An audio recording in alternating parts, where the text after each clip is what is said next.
Come ride the little train that is rolling down the tracks to the junction. Forget about your cares, it is time to relax at the junction. Lots of curves, you bet, and even more when you get to the junction. Petticoat Junction. There's a little hotel called the Shady Rest at the junction. Petticoat Junction. It is run by Kate. Come and be her guest at the junction. Petticoat Junction. And that's Uncle Joe. He's a moving kind of slow at the junction. Petticoat Junction.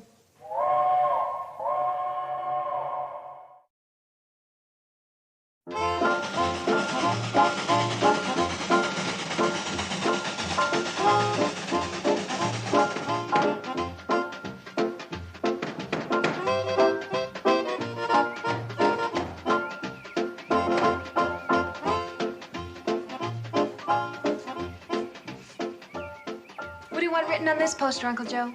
What does the regular slogan say? See Naples and die. Why see Naples and die when you can come to the Shady Rest and live? Will you help me, Uncle Joe? Sure, honey. What do I put at the bottom of this one, of the Leaning Tower of Pisa? Why visit a place where a silo can fall down on you? Come to the safe Shady Rest Hotel.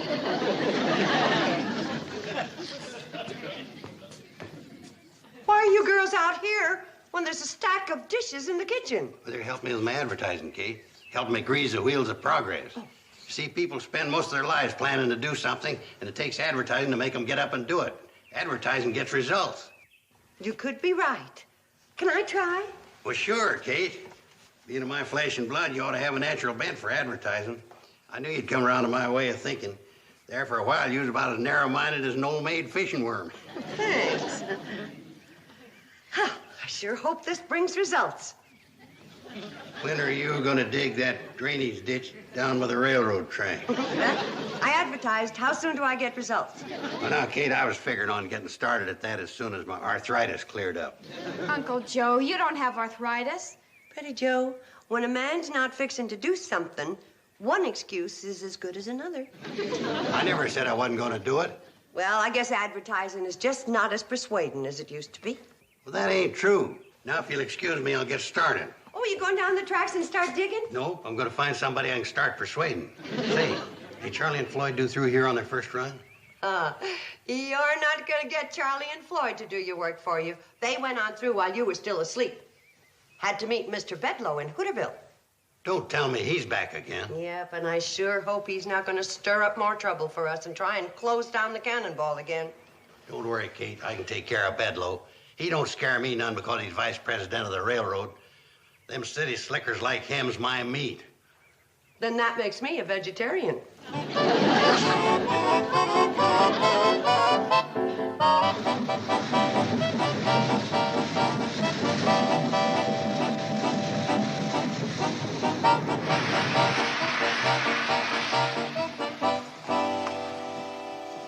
Morning, Mr. Bedloe. What kind of a scheme have you got in mind for trying to close us down this time? One little work. I've got you this time. The defeats and humiliations that I have suffered here in the past will not have been in vain. I'll be able to hold up my head again at the Home Office. You must figure you got a pretty good angle, Mr. Bedloe. I have, and it's a beaut. It's called a spot inspection. You going to inspect the spots on the cannonball, Mr. Bedloe? For your information, this spot inspection is going to be an examination of your books. I'll tell you, Mr. Bedloe, what with keeping up steam and looking for loose tires, I don't get much chance to read. I think I understand what Mr. Bedloe means. Go get the shoebox, Floyd. Oh, that's different. You should have said that in the first place. Records down to Home Office indicate that you haven't submitted a profit and loss statement in over 12 years. That does sound like a Lulu. Doesn't it, though? But the profits usually take care of the losses, and it all comes out even so. Why send in a report when all it's going to mean is just a lot of extra work for you? Well, I appreciate your solicitude, but I'll be the judge. Here you are, Mr. Bedloe. Oh, well, now we're getting someplace. I wasn't top man in my accounting class for nothing, you know. Now, let me see. All August 27th, received from Mr. Phillips 4 gallons of milk for freight charges. All right. What happened to the milk? We drank it. It was a hot day. That milk should have been turned over to the CNFW. Maybe, but it wouldn't have kept. Well, what about this one? Payment for transportation of Harry Simmons and family. 118 eggs. Where are they? We needed some new upholstering in the coach, so old Mrs. Brown did the work for 118 eggs. But she owed some money to Kate Bradley, so she turned over the eggs to her. Kate Bradley's got the eggs, huh? No, she was overloaded with eggs, so she gave them to Vernon Sizemore, the plumber. And since he owed us some money for freight, he gave us the 118 eggs. All I know is that there are 118 eggs belonging to the CNFW Railroad. And I want to know where they are. Is that clear? 118 eggs. 117. Do you want this one? It's sort of used. Breakage. 1 egg. I want the other 117 eggs, and I want them now. I'm afraid we haven't got them for you, Mr. Bedloe. Well, just where are they? Lon Arca wound up with 2 dozen of them for helping us fix the boiler. All right, now let me see. That leaves 93. Also, you owe 16 ears of corn and 5 pumpkins. Now, these things must be accounted for. Where are they? Well, 93 of the eggs hatched into chickens. And they ate the corn. We used the pumpkins to decorate the train on Halloween. All right, where are my 93 chickens? I'm afraid they flew the coop, so to speak. Uh-huh. Then that puts you in nothing but trouble, so to speak. This is precisely the sort of thing I knew I'd uncover. I'm reporting this gross infraction of company rules and regulations immediately.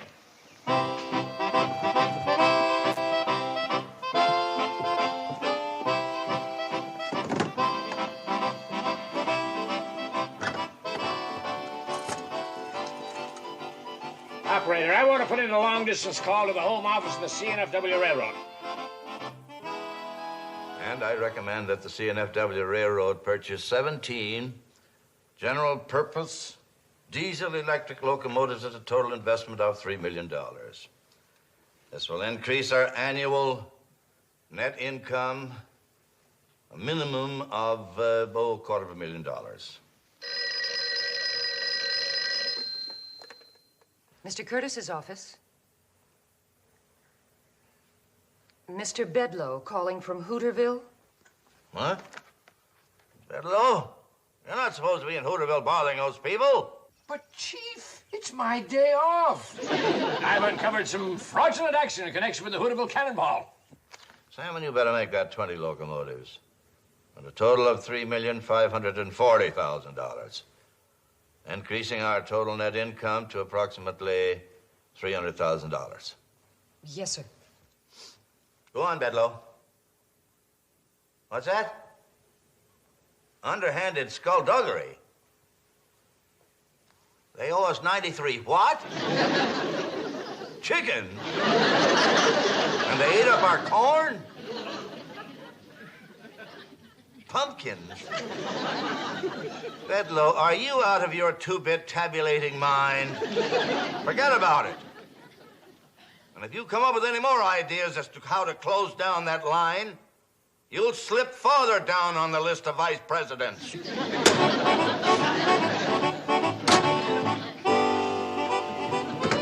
How'd everything go, Mr. Bedloe? Oh, shut up. I reckon things didn't go too well, Floyd. Appears that way, don't it? Mark my words, I'll get that train yet.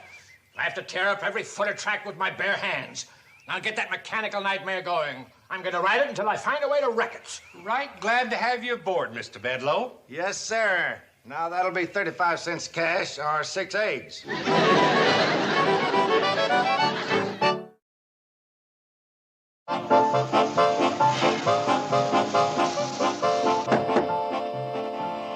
I don't blame you for being sore about the railroad losing money, but if you'd come to me, you could be making money. Oh, and just how would that be possible? By getting one of my advertising schemes working for you. Like this one, for instance. Big silver strike. Dig your way to health and wealth at the Shady Rest Hotel. That's an advertising scheme? You're danged right. It'll pay off, too. Kate wanted a drainage ditch dug alongside the tracks. I'm getting it done by advertising for people to come out and mine for silver. Who'll believe a fairy tale like that? Well, lots of people. There once was a big silver strike in these parts. There's silver running all up and down these tracks. Not enough to make it real profitable, but a person could come out here and do a little mining, pay for a weekend, get in a lot of good exercise at the same time. Wonderful. I can just see everybody in these parts tearing up the tracks, destroying them. It'll be beautiful. Mr. Carson, you're a genius. Always nice to be reminded. You may be remembered as one of history's great railroad promoters. I'm putting in with you. I like your style. You know something, Homer? You're all right. Joe, I got a confession to make to you. Among my intimates, I'm often referred to as Big-Hearted Bedloe. Yes, sir, Joe, old boy. You're just the man I've been looking for.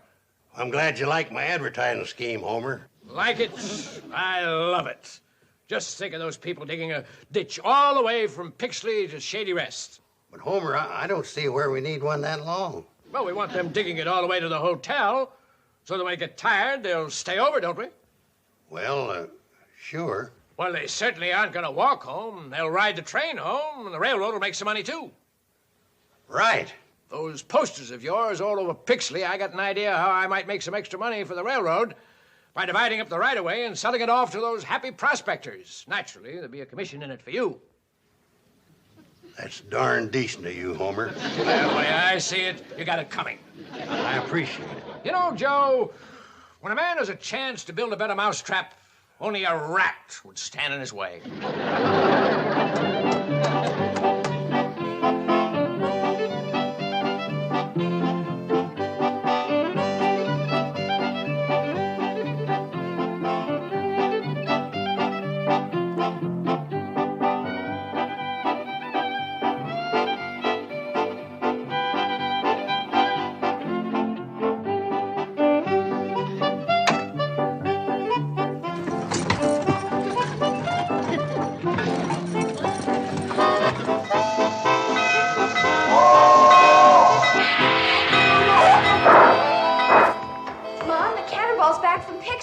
And Uncle Joe got off with Mr. Bedloe. They were laughing and joking. I've never seen Mr. Bedloe look so happy. Mr. Bedloe looks happy? Uh-oh. Mom, what's the matter? I haven't had a sinking feeling like this since the last cyclone season. Good afternoon, Mrs. Bradley. I can't tell you how I've looked forward to returning to the glow of your hospitality and the warmth of your heart. I expect the next few days to be the happiest of my life. I wish I expected as much. Give my buddy Homer the best room in the house, Kate. Thank you, Mrs. Bradley. He's a fine fella, Kate. Just took a little knowing. Like the book says, each man's his brother's keeper. Acting so friendly with Bedloe makes me wonder if you don't need a keeper. What were you doing in Pixley with him? Well, Homer and I just set up a booth, and I put up my posters. What's Bedloe got to do with you in a booth, and why Pixley? Well, for one thing, they ain't as used to my advertising schemes in Pixley, like my latest one. Dig your way to health and wealth at the Shady Rest. Exactly what does that mean? We let it be known there was a vein of silver running alongside the tracks all the way from Pixley to the Shady Rest. A vein of silver from Pixley to the Shady Rest? Yeah, Homer was nice enough to sell the people leases reasonable so they could start digging immediately.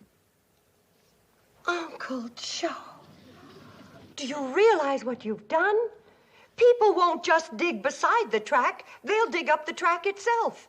Bedloe won't have to discontinue the railroad. All he'll have to do is have it carted away. I never thought of that. I was just hoping to put the Shady Rest on the map. He'll be on the map, all right, as a detour. What are you gonna do?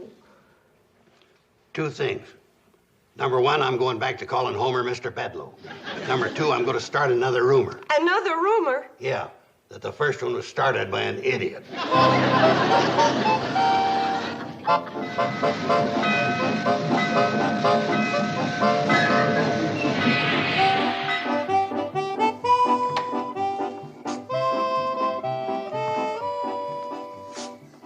Mr. Bedloe, you know there isn't enough silver out there to keep a stick of chewing gum warm. You know it, Mrs. Bradley, and I know it.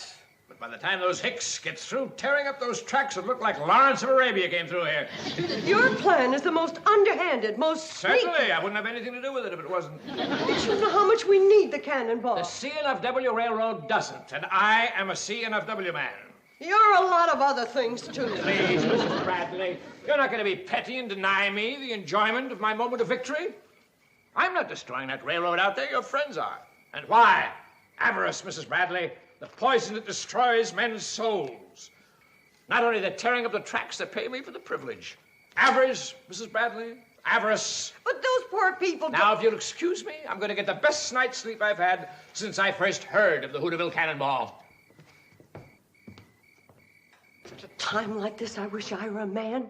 I'd punch him right in the nose. Maybe I'll punch him anyway. Kate, you just can't believe what's happened. The railroad between you and Pixley is a mess. We made the run to Pixley and back, but it was terrible. As the last wheels of the cannonball passed over a rail, it was tore up. You never saw so many loose ties, just begging to be burned. Did you tell the diggers there wasn't enough silver in the ground to bother with? Well, I tried, but I could hardly make myself heard over the noise of the shovels. Well, did you try to buy back the leases they bought from Bedloe? That idea backfired on us, Kate. What happened? They figured if someone wanted to buy the leases from them, it's just possible there might be a rich vein of silver down there. Just possible there might be a rich vein of silver down there.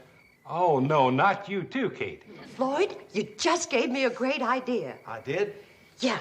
How soon can you get the engine hot? 5 or 10 minutes. It's got to be hotter than it's ever been before. You intending to cook something?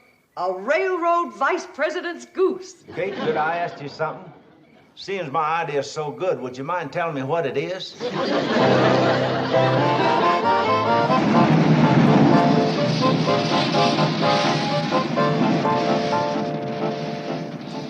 Okay, Mom. I think we're ready. Oh, Mom, I hate to see you part with all your silver. Forget it. This way I can cut down on my polishing. When I think of all the lovely food I've stoked down with that fork, I get a lump in my throat. Don't you worry about it. If we don't keep the cannonball running, we're all going on a starvation diet anyway. Can we get a little more heat, Charlie? Any more heat will melt the whole locomotive. Sort of makes me feel a little like the Lone Ranger. How's that, Mom? I owe Silver to the rescue.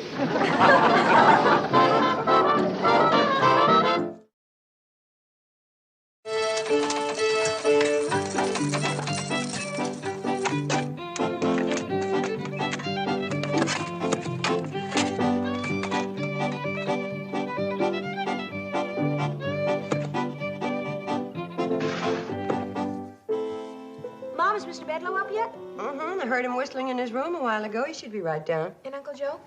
He's still sound asleep. I swear I don't know how he can do it. Mom, the mining engineer that you sent for just came over the hill from the county road, and he's going to set up his equipment right out front. Oh, thank heavens he got here. Yeah, he's cute. Joe, how can you think of men at a time like this? It isn't easy. In fact, you know, we're in so much trouble, this morning I had to force myself. Good morning, Mrs. Bradley. I just peeked out my window and saw all that activity below. It's a beautiful sight. Magnificent morning. Not for us. Oh, come now, Mrs. Bradley. You've outsmarted me many times. Be a good loser. After all, it isn't how you play the game, it's how you cheat. Mom, it's terrible. They've gone berserk. Who? What? What's the matter? It's Charlie and Floyd. They've been up all night prospecting. Oh, no, not them two. This is too much. It's like hitting the jackpot on the first nickel. Well, they'll be coming up pretty soon to have their ore assayed by the mining engineer. Mining engineer where? Out front. Poor Floyd and Charlie. I've never seen them look so wild-eyed and act so ruthless and greedy. Are you a mining engineer? Yes, I've just come over from the county seat. May I see your credentials? Certainly, sir. There you are. Mm-hmm. Seems perfectly legitimate. Everything's in order. Just have to make sure, sir. Round here, I sometimes don't even trust myself. That's the first tolerable thing I ever heard you say, Mr. Bedloe. Charlie and Floyd are coming up the hill. I can't believe what's happened to them. Oh, I've got to stop them from having their ore assayed and making fools of themselves. We hit it, Kate. A big strike. We're rich. No, boys, no, don't make fools of yourselves. Step aside, Kate. You're blocking the way of a couple of millionaires. Here, son, tell us how much we're worth. Yeah, we want to know if we're multimillionaires or just plain millionaires. I'm so glad you couldn't stop that, Mrs. Bradley. I wouldn't miss the look of disappointment on that face for anything. Tell me, do you think they might even cry a little? The sample of silver ore belonging to you was found up near Pixley, is that correct? Yes, sir. Where did you dig? Right in front of the Shady Rest. What distance would you say it was between those 2 points? About 25 miles. 25 miles. Here it comes. Watch their faces, Mrs. Bradley. Frankly, I was planning on watching yours. If the quality of the ore between Shady Rest and Pixley is similar to the samples I have just tested, I'd say there's at least $25 million worth of silver in the ground. Roughly, that's $1 million a mile. Come on, boys. Be sad. Take it like men. Have a good cry. It'll do you good. And me, too. Never in my whole life have I seen... $25 million? Did you say $25 million? That's right, sir. There's silver there, all right. I have never tested ore with a bigger yield. You're kidding. No, sir. I'd stake my reputation on it. Mrs. Bradley! Mrs. Bradley, can I appeal to you as a friend? You don't even appeal to me as a stranger. Frankly, Mrs. Bradley, I haven't felt well lately, but I'm not the sort of man that goes around doing sneaky, underhanded things. Not unless you're sure they'll work. I deserve that, Mrs. Bradley, and more. Shoot if you must, this old gray head. Mr. Bedloe, you know how much we need the cannonball, and you nearly destroyed it with your sneaky, nasty scheming meanness. Well, nobody's perfect, Mrs. Bradley, but we're in this thing together. We are? Yes, you need the railroad, and I need to get those leases back. Now, you've got to help me, or... Or what? Or you're going to see a terrible thing. A middle-aged man crying like a baby. Will you fix the tracks from the Shady Rest to Pixley? It'll be a pleasure. The rails will be new and neat and shiny. Increase the pension for Floyd and Charlie. Funny, you took the words right out of my mouth.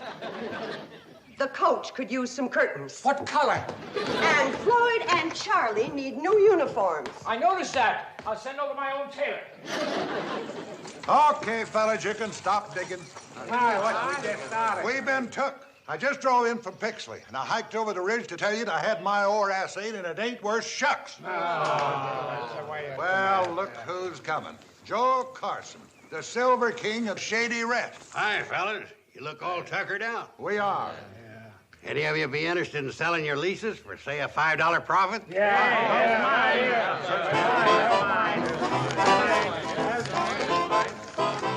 Bedloe, you keep your end of the bargain, and I promise I'll keep mine. Well, thank you, Mrs. Bradley. But people around here know you, and they love you and respect you. Lie to them. They'll believe you. We're rich, Kate. We're dag-nab-dab blasted rich. Uncle Joe, what are you saying? I bought up every lease between here and Pixley. You didn't. I only had to pay an extra $5 per lease for them. We can buy all them IOUs back out of our millions. Those are my leases. I'll buy them back right now. And a pig's eye, Bedloe.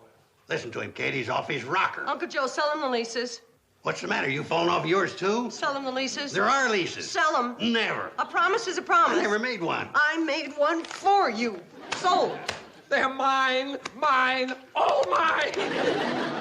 Wasn't that the greatest ride to Pixley on the Cannonball Moth? And that new track. It's so smooth. Like running your hand over the top of Floyd's head.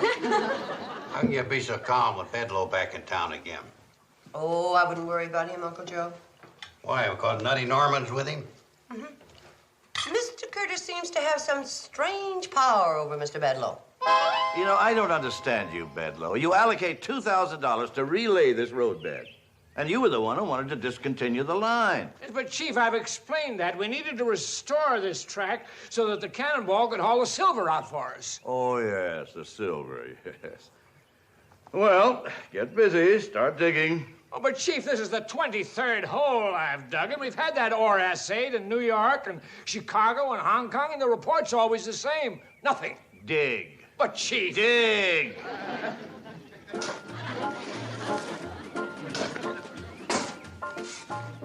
Chief, can I ask you something? Well, what is it now, Bedloe? How deep do you want me to go? Well, is it beginning to feel warm down there yet?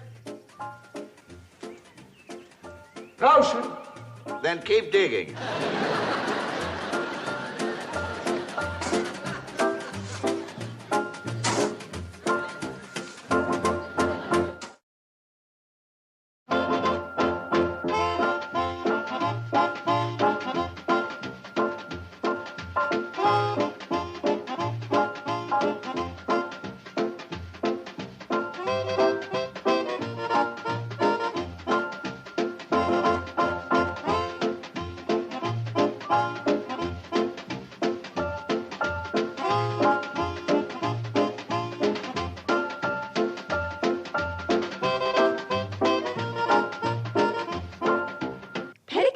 Junction. This has been a Filmways presentation.